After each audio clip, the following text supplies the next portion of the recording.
दोस्तों नमस्कार। मैं आपका दोस्त एंड होस्ट और लाइफ कोच और मोटिवेशनल स्पीकर आपके साथ फिर एक बार फिर से हाजिर हूँ। Most most welcome all of my viewers and my dear friends. तो दोस्तों मोटिवेशनल स्पीक में आज का जो टॉपिक है वो है संभावनाएं, संकल्प और विकल्प। आपने एक चीज़ अभी सुनी होगी, एक बात अक्सर कही जाती है कि संकल्प से सिद्धि। आपने सुना होगा, अभी जो किसी कोई राजनीतिक पार्टी भी है उसका एक नारा है संकल्प से सिद्धि। तो बात मैं कहता हूँ संकल्प से सिर्फ सिद्धि ही नहीं बल्कि संकल्प से शक्ति भी मिलती है। शक्ति कैसी? शक्ति का मतलब ये है बाह्य शक्ति नहीं, एक इंटरनल पावर जिसे आंतरिक शक्ति कहते हैं, वो भी मिलती है संकल्प से। तो देखो एक चीज़ कहता हूँ मैं, आप इस बात को मतलब अच्छी तरह से नोट करेंगे और अपने दिल दिमाग में बिठाएंगे कि दरअसल आदमी महान नहीं होता है, आदमी के संकल्प विकल्प और संकल्प और विकल्प ही उसे कुछ भी बना सकते हैं। छोटा बड़ा महान नीच भी बना सकते हैं। तो आप अब बात आती है पहला पॉइंट, संकल्प और विकल्प। आप दोबारा मैं रिपीट कर रहा हूँ, आदमी प्रभावी नहीं होता है, आदमी महान नहीं होता है, नहीं वो आदमी प्रभावी होता है। प्रभावी होता है उसका संकल्प विकल्प। और उससे आगे अगर बात करें तो संकल्प और विकल्पों का चुनाव, उसके द्वारा किस प्रकार के संकल्पों और विकल्पों का चुनाव किया जाता है। तो चुनाव कैसे करें? देखो मैं एक चीज़ और बता रहा हूँ आपको। दुनिया में और ये फैक्ट है, दुनिया में 90% लोग सिर्फ भीड़ चाल या भेड़ चाल में जीते हैं। मतलब उनके अपने मौलिक या व्यक्तिक न संकल्प होते हैं, न विकल्प होते हैं, न विचार होते हैं, न वो किसी कभी से और सोचते हैं। बस उनका एक काम रहता है कि जैसे बस पड़ोसी जी रहा है, गांव वाले जी रहे हैं, मोहल्ले शहर वाले जी रहे हैं, बस उसी तर्ज पे हम चलें, चाहे वो अच्छा है या बुरा है, उसके प्रोडक्टिविटी क्या है, उसकी क्वालिटी क्या है, उससे मतलब नहीं होता, क्वांटिटी से मतलब होता है। बोलता है ना बहुमत लोकतंत्र में बहुमत, यानी जिस चीज़ का ज़्यादा बोलबाला है हम भी उसी लाइन में खड़े हो जाते हैं। कुछ एक लोग होते हैं, सिर्फ 5% लोग होते हैं जो अपनी संभावनाएं, अपने विवेक और बुद्धि के द्वारा अपने संकल्प और विकल्पों पर गौर करते हैं, अपनी संभावनाओं को तलाशते हैं और देखते हैं उनमें से उनके लिए कौन सी संभावना, कौन सा संकल्प और कौन सा विकल्प सबसे अच्छा रहेगा, और उसके आधार पर चुनाव करके उस दिशा में आगे बढ़ते हैं। तो आखिर हम बताते हैं कि आपके लिए कौन सा संकल्प और कौन सा विकल्प सबसे अच्छा रहता है। देखो, जो संकल्प या विकल्प सिर्फ व्यक्तिगत स्वार्थों की पूर्ति के लिए होता है, कि आपके व्यक्तिगत संकीर्ण, कुत्सित और निहित स्वार्थों की सिर्फ पूर्ति करता है, और अन्य लोगों का चाहे उससे बुरा होता है कुछ भी होता है उससे कोई मतलब मायने नहीं रह जाते हैं, तो वो संकल्प विकल्प का चुनाव कोई अच्छा नहीं कहा जाता है। तो वो सभी करते हैं, वो जानवर भी जी रहे हैं, वो भी वही सारा काम कर रहे हैं। और संकल्प विकल्प वो प्रभावी होता है जिसमें आपका भी हित हो, अन्य लोगों का भी हित हो।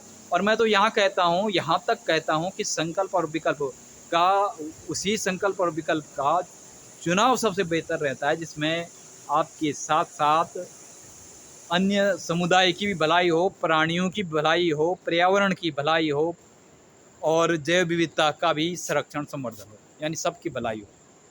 इस जड़ चेतन, ज्ञात अज्ञात और दृश्य अदृश्य सृष्टि में सबका अगर भला हो रहा है तो वो चुनाव सबसे बेहतर है। उसका एक उदाहरण हो सकता है, आपको ये अच्छा है कहीं पे आप फलदार पेड़ लगाइए, उसको आगे बढ़ाइए, वो कीजिए, या आप अच्छी खेती करते हैं, उससे आप कुछ पशु पक्षी भी पलते हैं, उस पर उनको चारा भी मिलता है, दाना भी मिलता है, आपका पेट भी बढ़ता है, और आप कहीं ठीक ठाक रियायती दामों पे बाहर बेचते भी हैं। उससे अन्य लोगों को अच्छा क्वालिटी या प्रोडक्टिव फूड मिल जाता है, खाद्यान्न मिल जाता है।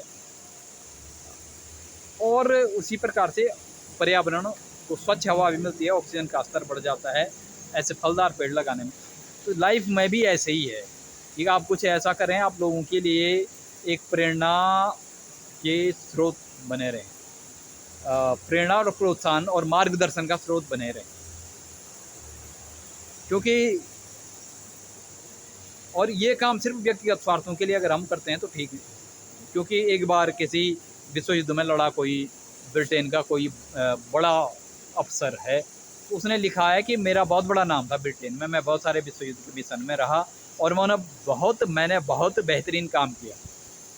बेहतरीन बोले तो, लेकिन उसके काम थे वो तो तमगों के लिए और नाम के लिए, अपने व्यक्तिगत नाम तमगों के लिए, तमगे बोले तो मेडल्स के लिए। तो जब वो रिटायर हुआ तो एक बार घूमने गया वो रसिया में, सोवियत संघ तत्कालीन था उस समय, अब रसिया हो गया, गणराज्य बन गए 15 अलग अलग, लेकिन उस समय सोवियत संघ था। सोवियत संघ के किसी गणराज्य में वो घूमने गया छुट्टियां मनाने, तो उसे वहाँ एक ऐसा आदमी मिला कि जिसे बहुत उसके एरिया के अलावा और अन्य लोग नहीं जानते थे। उसने वहाँ पे 10,000 पेड़ों का जंगल बसा रखा था। तो उनसे बात करने के बाद, जो वो मैं नाम बोल रहा हूँ, जो वो सेना के बड़े अधिकारी थे, उन्होंने कहा कि मुझे अपने से घृण होने लग गई, नफरत होने लग गई कि मैंने नाम और मेडल के लिए न जाने कितने सैनिकों को मारा, कितने बम फेंके, प्रकृति पर्यावरण को नुकसान पहुँचाया। और ये आदमी है, इसका कोई नाम प्रचार नहीं है, लेकिन जो ये काम कर रहा है, रचना कर रहा है, ये रचनात्मक क्रिएटिव वर्क, इसे कहते हैं creative work, productive creative work, वो सब कर रहा है। तो फिर उन्होंने तुलना की कि भले ही इसका कोई नाम ना हो व्यक्तिगत रूप से, लेकिन इसका जो काम है वो ईश्वरीय रूप में सर्वश्रेष्ठ है, संपूर्ण है और क्या बोलना है, काबिले तारीफ़ है।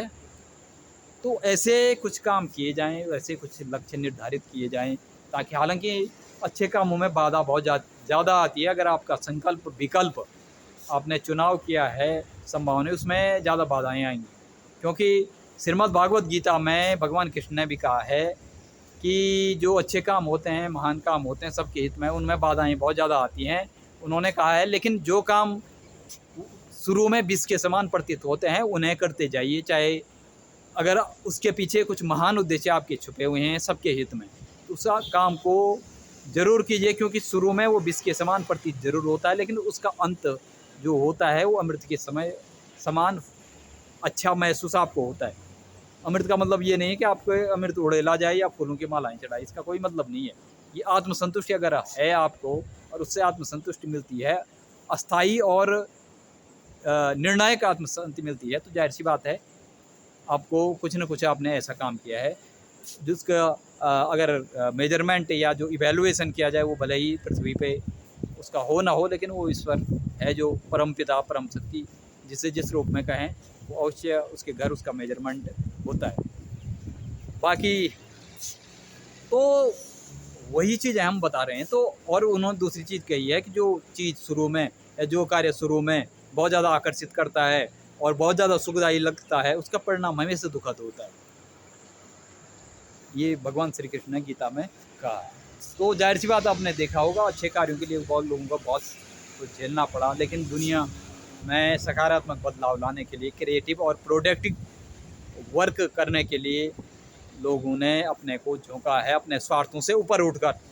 मैं बोल रहा हूँ, जिन संकल्प विकल्पों को आप चुनते हैं वो आपके व्यक्तिगत स्वार्थों से उठ के होना चाहिए। उसके लिए आपको किसी भी चुनौती और समस्या से गुजरने के लिए और झेलने के लिए आपको तैयार रहना चाहिए। आपके संकल्प विकल्प हमेशा मतलब व्यक्तिगत स्वार्थों से, तीन चीज़ें बोल रहा हूँ मैं, संकल्प विकल्प संभावनाओं पे टिके होते हैं। आपने सबसे पहले संभावनाएं देखनी है, कौन सी संभावनाएं हैं मेरे लिए, जो मेरे मौजूदा स्थिति है या मेरे पास संसाधन है, उसके अलावा मेरे सामने कौन सी संभावनाएं हैं, छोटी से बड़े स्तर की।